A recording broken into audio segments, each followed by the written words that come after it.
జీవన వాళ్ళ అమ్మ వాళ్ళ ఇంటికి వచ్చి ఇలా అంటూ ఉంటుంది. నన్ను వాడు మోసం చేశాడు. నేను దాన్ని పెళ్ళనే అనుకోను.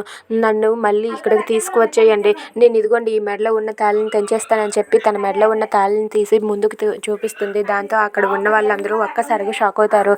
ఇక జ్యోతి అయితే ఆ చెయ్యి తీసి తన చెంప పగలగొట్టి, ఏం మాట్లాడుతున్నావు నువ్వు చట్ట ప్రకారం అతన్ని పెళ్లి చేసుకున్నావు. ఇప్పుడు అతను మంచి అయినా చెడైనా మోసం చేసినా ఏది చేసినా సరే అతనితో కలిసి నువ్వు జీవితాంతం గడపాల్సిందే.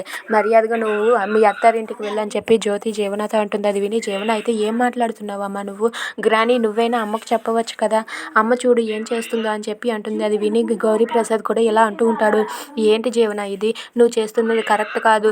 నువ్వు మమ్మల్ని కాదనుకొని అతనే కావాలనుకొని వెళ్ళావు కదా, ఇప్పుడు కూడా అలానే వెళ్ళు, అతని కోసం వెళ్ళు. ఎందుకు నువ్వు మళ్ళీ ఇలాంటి పిచ్చి పనులు చేస్తున్నావు అని చెప్పి అంటూ ఉంటాడు. అది వినగానే జీవన అయితే, ఏంటి గ్రాని వీళ్ళు ఇలా మాట్లాడుతున్నారు, నువ్వైనా చెప్పు గ్రాని అని చెప్పి అంటుంది. జ్యోతి ఇక చెప్పేదేమీ లేదు. మనల్ని కాదనుకుని వెళ్ళింది కదా, తనకి తగిన శాస్త్రే జరిగింది.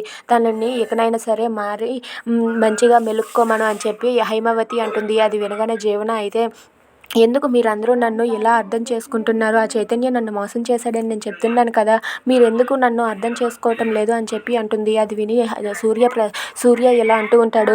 జీవన తను నిన్ను మోసం చేయలేదు. మోసం చేసేవాడైతే నిన్ను చంపుదును లేదా కొడుదును. నిన్నేం కొట్టలేదు కదా, నిన్ను మారేలా చేయమంటున్నాడు, నిన్ను మారమంటున్నాడు. ఇకనైనా మనిషిలా మారి నువ్వు ఆ ఇంట్లో మంచి కోడలుగా మెలుక్కో, ఇక్కడ నుండి వెళ్ళిపో అని చెప్పి అంటాడు. అది విని జీవన అయితే ఒక్కసారిగా షాక్ అయిపోయి, ఏంటి వీళ్ళెవరు నా మాట వినేలా లేరు అని చెప్పి అనుకుంటూ ఉంటుంది. Please subscribe our channel.